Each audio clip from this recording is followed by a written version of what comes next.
దేవునికి మహిమ కలుగునుగాక. మరకల జీవిత గమనింపు. ఒక బోధకుడు శ్రోతలకు తన ఉపన్యాసమును కొనసాగిస్తూ ఒక పెద్ద కాగితమును తీసుకొని దాని మధ్య కలముతో ఒక చుక్క బొట్టును దిద్దెను. అప్పుడు ఆ కాగితమును పైకెత్తి ప్రేక్షకులకు చూపి, మీరేమి చూచుచున్నారు అని అడిగాను. వెంటనే ఒక మనుష్యుడు, నేను నల్లటి చుక్కను చూచుచున్నానని చెప్పాను. దానికి ఆ బోధకుడు, సరిగ్గా చెప్పితిరి, ఇంకా ఏమి చూచుచున్నారు అని అడిగాను. అందరూ మౌనమైపోయిరి. అందుకు ఆయన, మీరు ఈ నల్లపు చుక్క తప్ప మీకేమీయూ కనబడుటలేదా అని అడిగాను. దానికి జవాబు, లేదే లేదే అను మాటలు వినబడసాగాను. అందుకు ఆ ఉపన్యాసకుడు, నేను చాలా ఆశ్చర్యపడుచున్నాను.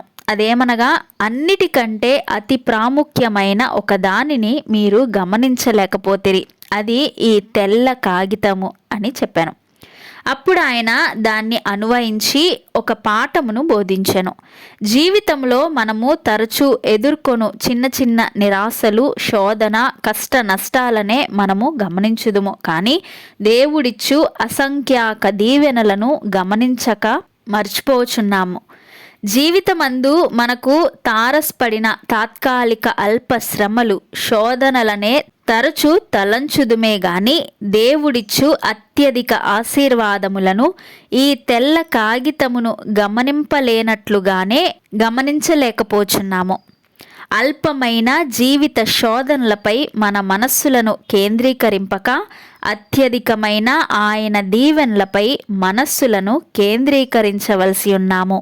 కీర్తనల గ్రంథకర్తతో కలిసి ప్రభువు స్తుతినొందునుగాక అను దినమున ఆయన మా భారము భరించుచున్నాడు అని మనము మన స్వానుభావములను ప్రకటింతుముగాక. మనము ఆయన నిరంతర స్తుతియందు కొనసాగుచున్నచో మనము మన జీవిత మరకల వంటి శ్రమలను గమనింపకుందుము.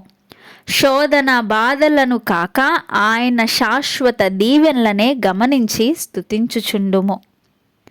కీర్తనల గ్రంథం 103వ అధ్యాయము 1 నుంచి 14 వచనములు చదువుకుందాము. నా ప్రాణమా యెహోవాను సన్నుతించుము, నా అంతరంగమునున్న సమస్తమా ఆయన పరిశుద్ధ నామమును సన్నుతించుము. నా ప్రాణమా యెహోవాను సన్నుతించుము, ఆయన చేసిన ఉపకారములలో దేనిని మరువకుము. ఆయన నీ దోషములన్నిటినీ క్షమించువాడు, నీ సంకటములన్నిటినీ కుదుర్చువాడు. సమాధిలో నుండి నీ ప్రాణమును విమోచించుచున్నాడు, కరుణా కటాక్షములను నీకు కిరీటముగా ఉంచియున్నాడు. పక్షిరాజు యవ్వనము వలె నీ యవ్వనము క్రొత్తదగుచుండునట్లు మేలుతో నీ హృదయమును తృప్తిపరచుచున్నాడు. యెహోవా నీతి క్రియలను జరిగించుచు బాధింపబడు వారికందరికీ న్యాయము తీర్చును. ఆయన మోషేకు తన మార్గములను తెలియచేసెను, ఇశ్రాయేలీల వంశస్థులకు తన క్రియలను కనపరచెను. యెహోవా దయాదాక్షణ్యపూర్ణుడు, దీర్ఘశాంతుడు, కృపా సమృద్ధి గలవాడు. ఆయన ఎల్లప్పుడూ వ్యాజ్యమాడువాడు కాడు, ఆయన నిత్యము కోపించువాడు కాడు. మన పాపములను బట్టి మనకు ప్రతీకారము చేయలేదు, మన దోషములను బట్టి మనకు ప్రతిఫలం ఇయ్యలేదు. భూమి కంటే ఆకాశము ఎంత ఉన్నతముగా ఉన్నదో ఆయన యందు భయభక్తులు గల వారి ఎడల ఆయన కృప అంత అధికముగా ఉన్నది. పడమటికి తూర్పు ఎంత దూరమో ఆయన మన అతిక్రమములను మనకు అంత దూరపరిచి ఉన్నాడు. తండ్రి తన కుమారుల ఎడల జాలిపడునట్లు యెహోవా తన యందు భయభక్తులు గలవారి ఎడల జాలిపడును. మనము నిర్మింపబడిన రీతి ఆయనకు తెలిసేయున్నది. మనము మంటివారమని ఆయన జ్ఞాపకము చేసుకొనుచున్నాడు అని వ్రాయబడి ఉన్నవి. శోధన బాధలను కాక ఆయన శాశ్వత దీవెనలనే గమనించి దేవునిని స్తుతించుదుము. ఈ అధ్యాయములో ఉన్న స్తుతులతో దేవుణ్ణి స్తుతించుదుము. తండ్రి యెహోవా దేవా, నీకు స్తోత్రములు. పరిశుద్ధ నామము గల దేవా, నీకు స్తోత్రములు. నీవు చేయు ఉపకారములను బట్టి నీకు స్తోత్రములు. మా దోషములన్నిటినీ క్షమించువాడా నీకు స్తోత్రములు. మా సంకటములన్నిటినీ కుదుర్చువాడా మీకు స్తోత్రములు. సమాధిలో నుండి మా ప్రాణమును విమోచించుచున్నవాడా మీకు స్తోత్రములు. విమోచకుడా మీకు స్తోత్రములు. కరుణా కటాక్షములు గల దేవా మీకు స్తోత్రములు. కరుణా కటాక్షములను మాకు కిరీటముగా ఉంచి ఉన్న దేవా మీకు స్తోత్రములు. మమ్మును ఎప్పటికప్పుడు నూతన క్రియలతో నూతన కృపతో అభివృద్ధి పొందిస్తున్న దేవా మీకు స్తోత్రములు. మేలుతో మా హృదయమును తృప్తిపరచుచున్న దేవా మీకు స్తోత్రములు. దేవా మీ నీతి క్రియలను జరిగించుచున్న దేవా మీకు స్తోత్రములు. నీతిమంతుడా నీకు స్తోత్రములు. బాధింపబడు వారందరికీ న్యాయము తీర్చు దేవా మీకు స్తోత్రములు. న్యాయాధిపతి అయిన యెహోవా నీకు స్తోత్రములు. నీతి న్యాయములు జరిగించు దేవా నీకు స్తోత్రములు. మోషేకు తోడయ్యున్న దేవా మీకు స్తోత్రములు. మాకును తోడయ్యున్న దేవా మీకు స్తోత్రములు. ఇశ్రాయేలీల వంశస్థులకు మీ క్రియలను కనపరిచిన దేవా మీకు స్తోత్రములు. దయాదాక్షణ్య పూర్ణుడా నీకు స్తోత్రములు. దీర్ఘశాంతుడా నీకు స్తోత్రములు. కృపా సమృద్ధి గలవాడా నీకు స్తోత్రములు. కృపామయుడా నీకు స్తోత్రములు. సమృద్ధి దయచేయు దేవా మీకు స్తోత్రములు. నిత్య కృపను కురిపించు దేవా మీకు స్తోత్రములు. మా పాపములను బట్టి మాకు ప్రతీకారము చేయని దేవా మీకు స్తోత్రములు. మా దోషములను బట్టి మాకు ప్రతిఫలమియ్యని దేవా మీకు స్తోత్రము. మీ ప్రేమను బట్టి మమ్ములను కనికరించి ప్రేమించిన దేవా మీకు స్తోత్రములు.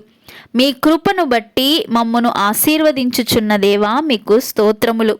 ఉన్నతుడా మహోన్నతుడా నీకు స్తోత్రములు. నీ యందు భయభక్తులు గలవారి ఎడల నీ కృపను అత్యధికంగా ఉంచు దేవా మీకు స్తోత్రములు. కృపగలవాడా నీకు స్తోత్రములు. కృపా సత్య సంపూర్ణుడా నీకు స్తోత్రములు. మా అతిక్రమముల నుండి మమ్మును విడిపించు దేవా మీకు స్తోత్రములు.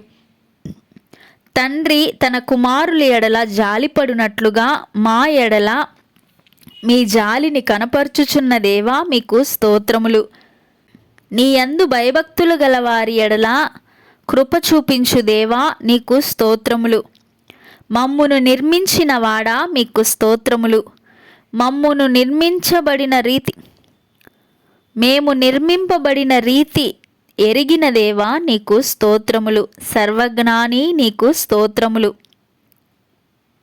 మేము మంటివారమని జ్ఞాపకముంచుకొను దేవా మీకు స్తోత్రములు.